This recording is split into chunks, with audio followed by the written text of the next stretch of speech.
오늘 본문의 말씀을 통해서 같이 나누고 싶은 것은 천국을 향해서 함께 살아가는 믿음의 가족이라고 하는 의미로 말씀을 나누기 원합니다. 오늘 읽어드린 본문 말씀에 보시면 예수님께서 제자들을 향해서 말씀하시기를 이 사람들이 내 형제고 자매고 또 어머니다, 그렇게 말씀하고 계십니다. 그래서 예수님은 제자들을 가족과 같이 생각하신다는 것을 분명히 나타내셨습니다. 마태복음 12장 48절에 보시면 어떤 사람이 와서 예수님의 어머니와 동생들이 집 앞에 와서 기다리고 있다, 그런 소식을 전했습니다. 그러자 말하던 사람에게 주님께서 대답하여 이르시되 누가 내 어머니이며 내 동생들이냐 하시고 손을 내밀어 제자들을 가리켜 이르시되 나의 어머니와 나의 동생들을 보라. 예수님이 그렇게 이야기하셨습니다. 마태복음 12장에서는요 약간 혼란스러운 상황이 발생하고 있습니다. 그 이유는 무엇인가 하면 예수님께서 병든 자를 고쳐주시고 또 귀신 들린 자를 자유케 하실 때 그것에 대해서 좋게만 생각하는 사람들이 있었던 것이 아니라 분명히 못마땅하게 생각하는 사람들이 있었다는 것입니다. 병에서 나음을 얻은 사람은 예수님에게 정말 감사했을 것입니다. 혹은 악령의 괴롭힘 가운데 고통받던 사람은 예수님의 말씀과 권위로서 악한 귀신의 권세가 물러가게 하셨기 때문에 얼마나 기쁘고 좋아서 예수님은 정말 좋은 분이라고 하는 생각을 다 했을 것입니다. 그런데 마태복음 12장에 보시면요 우리가 몇 주 전에 보신 것처럼 참 이상하게도 귀신을 쫓아내는 예수님을 보면서 귀신의 대장 바알세불하고 친한가 보다라고 하면서 가짜 뉴스를 퍼뜨리면서 예수님을 깎아내리려고 하는 사람들이 자꾸 부정적인 소식을 퍼뜨리는 경우가 있었던 것을 볼 수 있습니다. 예수님의 어머니와 동생들이 지금 예수님을 왜 찾아왔겠습니까? 바로 그렇게 부정적인 소식이 예수님의 어머니 귀에도 들어간 것입니다. 예수님의 어머니 마리아의 아들 예수님이 그럴 리가 없으신데 병을 고치고 귀신을 쫓아내는 것은 하나님의 뜻을 따라서 좋은 일을 하는 것이지 마귀 사탄 권세에 짝이 되어서 하는 나쁜 일이라고는 전혀 생각하지 않기 때문에 아마 동생들까지 데리고 와서 좀 확인하기 위해서 찾아왔던 것으로 짐작해 볼 수 있습니다. 그런데 예수님께서 계신 곳에는 많은 사람들이 가득 차서 몰려 있었습니다. 병든 사람마다 예수님을 만나기 원했고요, 악한 영의 권세가 괴롭히는 사람들마다 주님을 만나서 위로를 얻고 힘을 얻고 예수님께서 그 귀신의 권세들을 다 물리쳐 주시기를 바라는 사람들이 주님이 계신 집 안에 밖에까지 꽉 차 있었기 때문에 아마 어머니가 오셨지만 동생들이 왔지만 그 사람들에게 양보도 하고 기다려주느라고 밖에서 대기하고 계셨던 것으로 볼 수 있습니다. 바로 예수님도 알아차리지 못한 이 상황 가운데서 누군가가 마리아와 그 자녀들을 또 발견하고서 예수님에게 이야기를 전한 것이죠. 예수님, 지금 밖에 어머니가 와 계시는데 아무리 바쁘지만 어머니와 동생들을 먼저 좀 보셔야 되지 않겠습니까? 라고 소식을 전했습니다. 근데 참 이상하게도 오늘 예수님 하시는 말씀이 약간 우리들에게 충격과 좀 오해를 불러일으킬 만한 말씀하고 계신 거예요. 제자들을 향해서 손을 들어 가리키셨다, 그렇게 얘기하고 있어요. 예수님 말씀하시기를 누가 내 어머니고 누가 내 동생들이냐? 하나님의 뜻을 행하는 사람들이 나의 형제고 자매고 어머니다라고 말씀하고 계시는데요, 그 의미를 우리는 잘 생각해야 될 것입니다.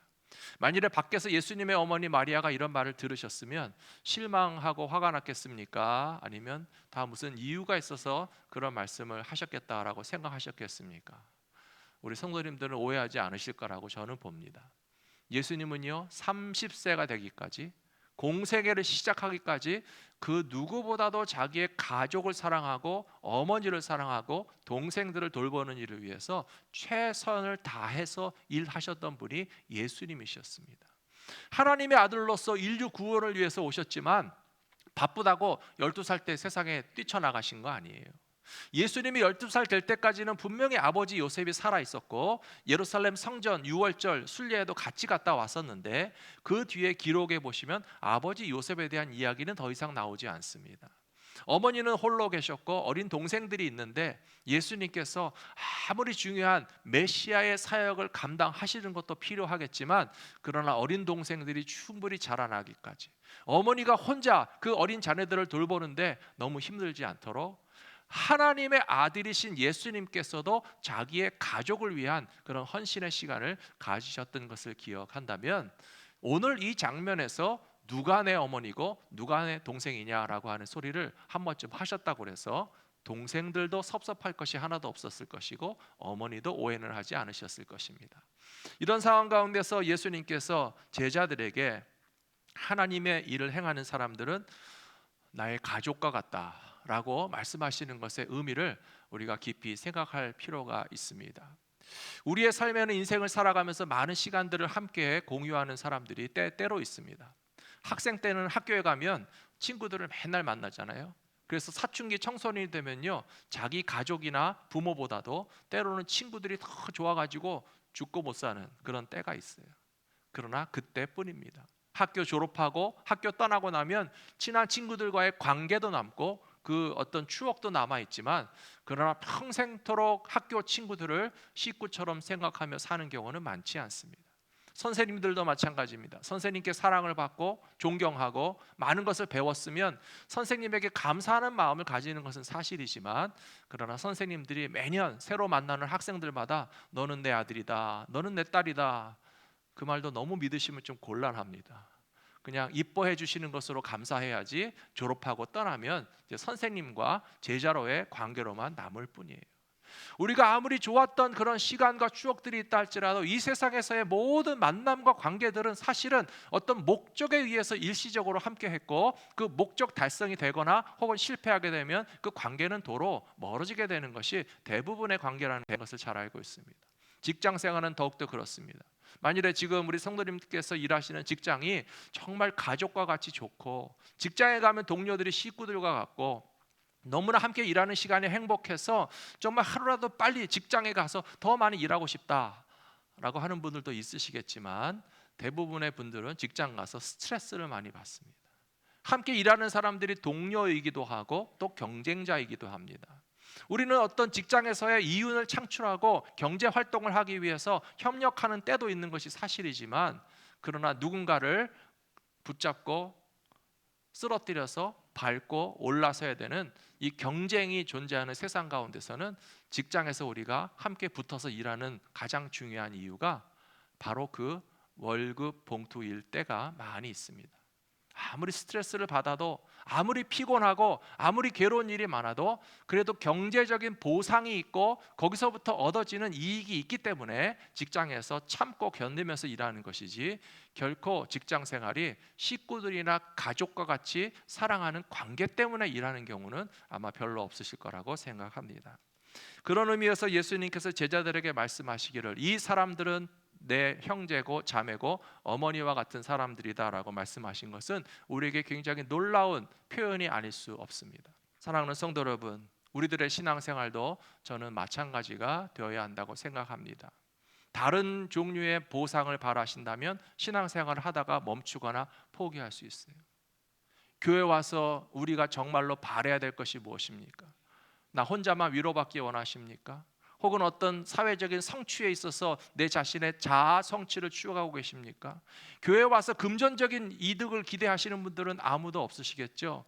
우리가 교회 와서 신앙생활하고 있는 가장 중요한 목적이 있다면 예수님과의 관계가 형성되는 것이 가장 중요하고요, 예수님께서 제자들에게 뿐만 아니라 우리 모두에게 대해서도 너희는 나의 형제고 너희는 나의 자매이고 여러분들이 나에게 어머니와 다를 바가 없는 사람들이다라고 말씀해 주시는 그 예수님과의 관계를 확실하게 소유하고 누리실 수 있는 믿음의 백성들이 되시기를 부탁합니다.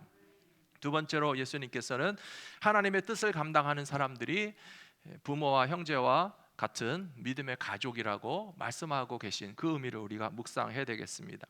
12장 50절에 보시면 누구든지 하늘에 계신 내 아버지의 뜻대로 하는 자가 내 형제요 자매요 어머니이니라 하시더라. 예수님께서 우리에게 대해서 나의 형제고 나의 자매고 나의 어머니와 같다라고 하는 말씀을 듣기 원하신다면 우리들이 하나님의 뜻을 행하는 사람이 되어야 된다는 것이죠. 예수님께서 이 세상에 오신 목적은 하나님의 뜻을 이루기 위해서 오셨습니다.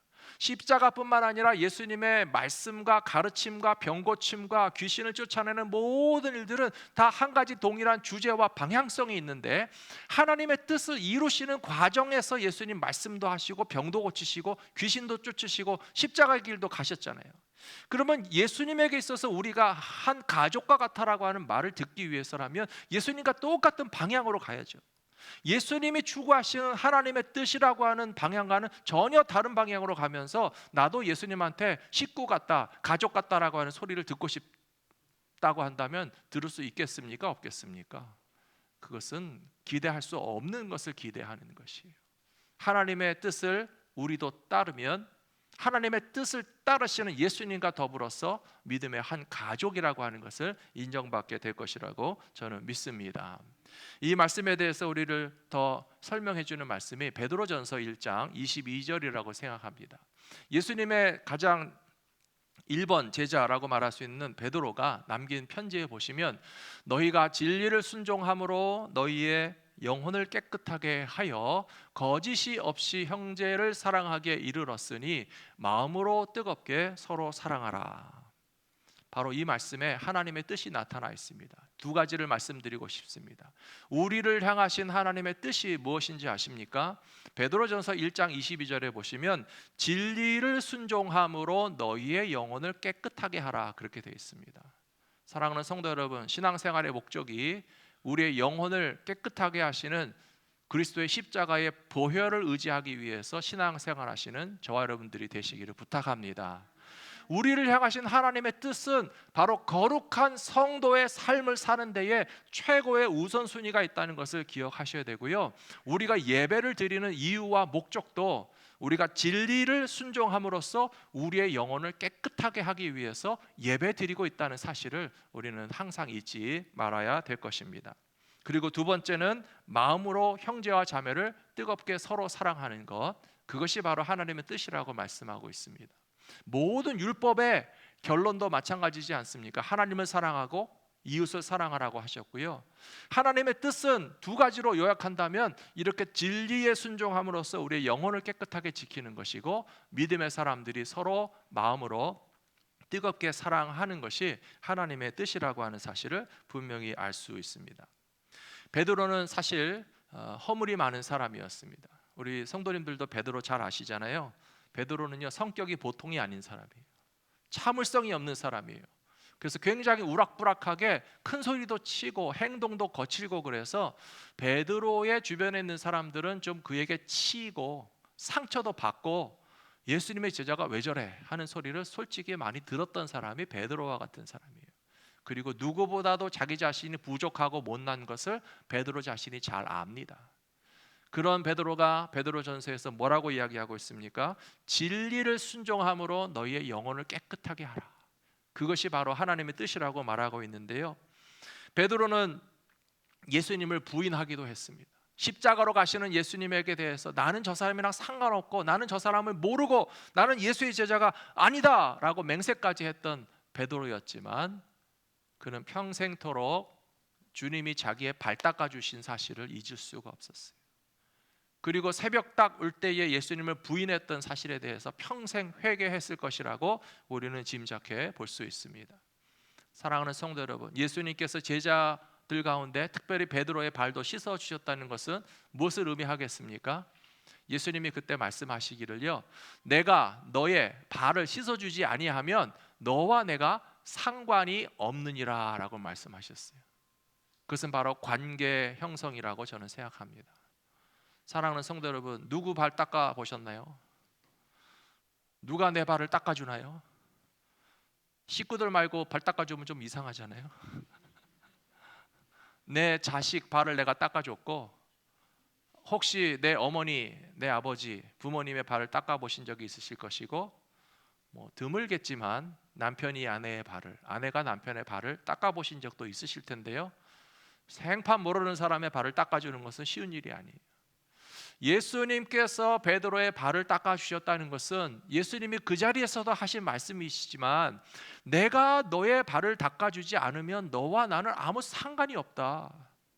우리가 공부하기 위해서 학교에 모인 학교 선생과 제자의 관계가 아니고, 우리가 돈 벌기 위해서 직장에 모여 있는 직장의 동료나 동업자나 어떤 파트너가 아니고, 평생토록 영원한 하나님의 나라를 추구하면서 살아가는 믿음의 한 가족이기 때문에 예수님께서 제자들의 발도 닦아주시는 것이고, 예수님이 내 발을 닦으시도록 발을 내밀을 수 있는 그 릴레이션십이라고 하는 것은 그냥 보통 핏줄을 나는 가족과가 비교할 수 없는 그런 믿음의 연결고리로서 엮어져 있는 그런 하나님 나라의 가족이라는 사실을 분명히 보여주신 사건이 바로 제자의 발을 씻어주시고 예수님께서 내 발을 닦아주신 것을 기억하는 그 관계라고 하는 것을 우리들도 기억해야 할 것이라고 믿습니다.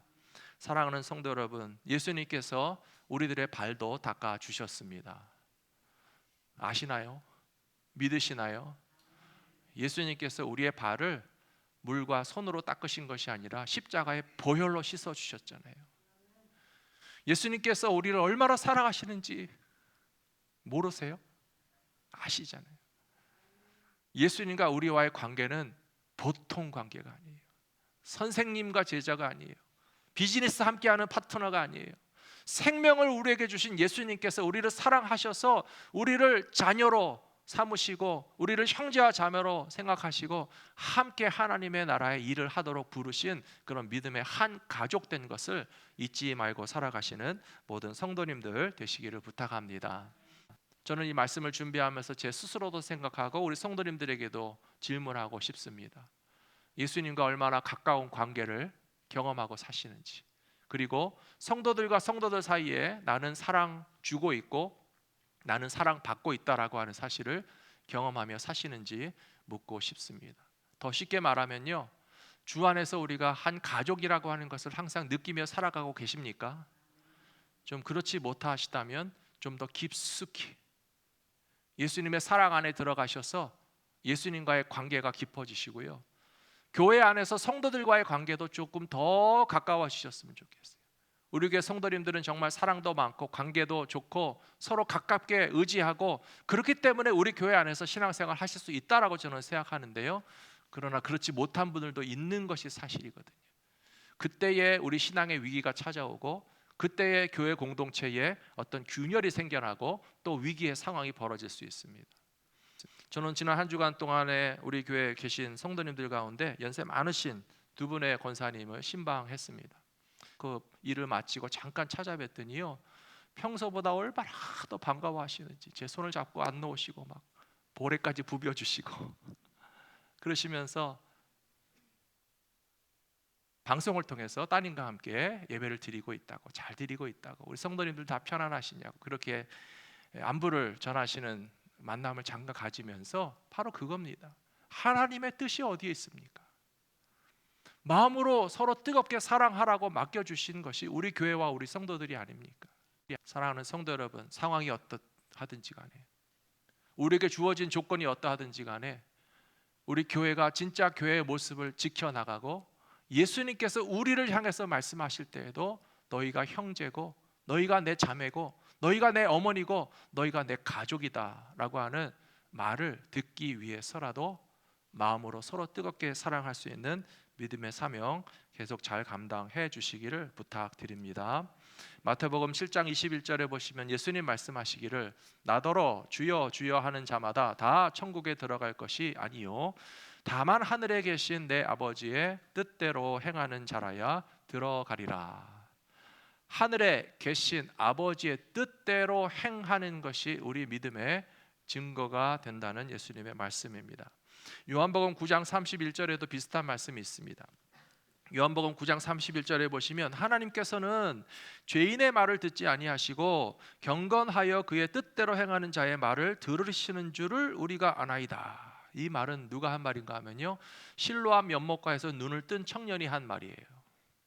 예수님께서 실로암 근처에서 태어나면서부터 본 적이 없는 그런 본태적인 시각장애인의 눈을 뜨게 해주셨거든요. 이렇게 좋은 일을 해주셨으니까 이 사람은 너무 고맙고 감사해서 처음으로 눈을 뜨고 뭔가를 보게 됐을 때에 하나님의 아들이신 예수님께서 내 눈을 밝게 해주신 것이 너무 기쁘고 감사했어요. 그런데 똑같은 사건을 놓고서 바리새인들과 율법학자들은 너 눈뜨게 해준 사람 죄인이라고 하는 거예요. 이해가 되지 않잖아요. 예수님이 내 눈을 뜨게 해주셨는데 어떻게 예수님 보고 죄인이라고 하는가, 너무 답답하고 화가 나서 이 실로암 연못가에서 눈뜬 청년이 하는 말이 요한복음 9장 31절에서 하나님이 죄인의 말을 들으신다는 것은 나는 이해하지 못한다. 하나님은 의로우신 사람의 말을 들으시고 경건한 자의 말을 들으시고 하나님의 뜻을 행하는 자의 뜻대로 응답해 주시는 의롭고 선하신 하나님이신 것을 나는 믿는다 라고 주장하니까, 예수님을 죄인이라고 몰아붙이고 눈뜨게 해준 착한 일에 대해서도 비판적으로만 생각하던 사람들이 입을 꼭 닫고 할 말이 없었다는 거예요. 사랑하는 성도 여러분, 우리 자신이 경건하고 우리 자신이 하나님의 뜻을 행하면 하나님께서 칭찬해 주시고 인정해 주시는 믿음의 삶을 끝까지 살아가시게 될 것이라고 저는 믿습니다. 마지막 세 번째로, 성도들이 모이는 곳, 예수님과 함께하는 곳이 바로 움직이는 교회다라고 하는 것입니다. 우리 8월 달 내내 오늘까지 부르시게 될 마지막 헌신과 결단의 찬양이 있잖아요. 우리는 주의 움직이는 교회라고 하는 노래인데요, 저도 처음에는 가사 내용이나 노래를 보면서 참 희한한 노래도 있다 하는 생각이 들었습니다. 교회가 움직이는 교회라고 하니 무슨 소린가? 이 움직이는 교회라는 뜻은요, 사실은 뭐 교회가 걸어 다닌다는 뜻이 아니고요, 예수님이 어디로 가시든지 예수님과 함께 동행하는 교회라고 하는 의미가 담겨져 있습니다. 마태복음 18장 20절에 보시면 예수님이 하신 말씀인데요, 두세 사람이 내 이름으로 모인 곳에는 나도 그들 중에 있느니라. 예수님 분명히 말씀하셨습니다. 사랑하는 성도 여러분, 우리 가운데 예수님이 계신 것을 믿으십니까? 그러면 그것이 진짜 교회입니다. 예수님이 어디로 가시든지 하나님의 뜻을 따르시는 예수님과 함께 움직이기 원하십니까? 이번에는 왜 아멘이 작으십니까? 어디로 가든지, 예수님이 어디로 가시든지 예수님의 가시는 곳에 함께 움직여서 가는 것이 교회라고요. 우리는 교회라고 하면 너무나 픽스되어 있는 건물만 생각하면서 이 빌딩이 딱 서 있는 곳에 우리가 모여야만 교회라고 생각하는 그 고정관념이 너무나 강하게 우리에게 사로잡고 있어요. 물론 이것은 틀린 생각은 아닙니다. 교회가 일정한 장소가 있고 건물이 있어서 거기 모여서 신앙생활할 수 있다면 우리는 얼마나 편안하고 안심이 되겠습니까? 만일에 어떤 교회가 매주마다 장소를 바꿔가면서 오늘은 학교 강당, 내일은 뭐 호텔의 뭐 세미나실, 오늘은 또 어떤 다른 건물을 빌려가지고 막 진짜 움직이는 교회라고 그래가지고 맨날 시간과 장소가 바뀌면요, 아마 정신없어갖고 신앙생활하기 쉽지 않을 거예요. 일정한 장소에 고정되어 있는 것은 그만큼 안정감도 있고 도움도 있지만, 그러나 교회의 참된 모습에 있어서 가장 중요한 팩터가 있다면 예수님이 함께 계시는 교회라고 하는 그 요소이지, 건물은 있고 예수님이 없으면 교회라고 말할 수 없습니다. 그러나 건물이 없어도 예수님이 같이 계시면 우리는 충분히 교회라고 하는 사실을 인정하고 경험할 수 있기 때문에 이 움직이는 교회라고 하는 것의 의미를 더 깊이 생각하실 수 있는 우리 성도님들이 되셨으면 좋겠습니다. 예수님과 예수님의 제자들의 공동체, 진짜 교회의 모습, 그 오리지널 원형을 한번 생각해 보세요. 예수님이 어느 동네 큰 빌딩 가진 교회 당회장 목사님이었습니까?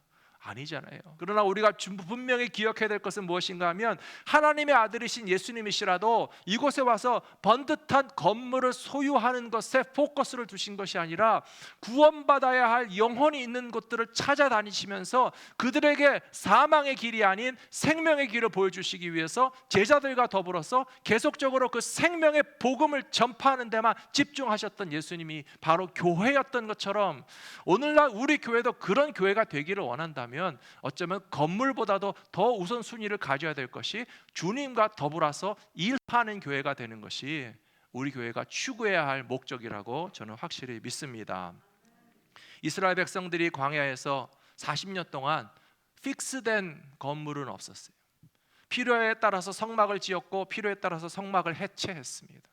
하나님의 임재를 상징하는 구름과 불기둥이 스테이하면 바로 그것에다 성막을 짓고 예배드리는 것이었고요, 구름기둥 불기둥이 이제 둥실 떠서 무브하기 시작하면 그 구름기둥의 인도하심을 따라서 가는 것이 믿음의 공동체였던 이스라엘 백성들의 신앙의 핵심이었지, 나는 여기가 좋은데, 열두 종려나무도 있고 뭐 이렇게 오아시스도 있고 여기 그늘도 있고 여기서 조금 살만한데 왜 또 가자고 하나님 구름 그냥 둥실 띄어서 가시고 저는 안 갑니다. 그럼 되겠습니까?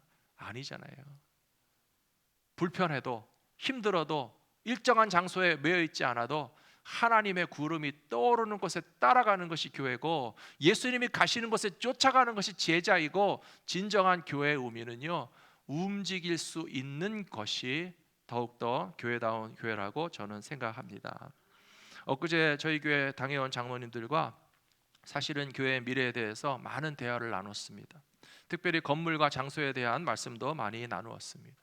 우리 교회 성도님들이 정말 일정한 장소에서 정말 안정할 수 있는 그런 장소와 건물에서 신앙생활하면 좋겠다라고 하는 마음을 우리 장로님들이 많이 가지시고 많이 노심초사하시고 기도해 주시고 계신다는 사실이 저에게도 너무 고맙고 감사하고 든든하다는 생각이 들었습니다.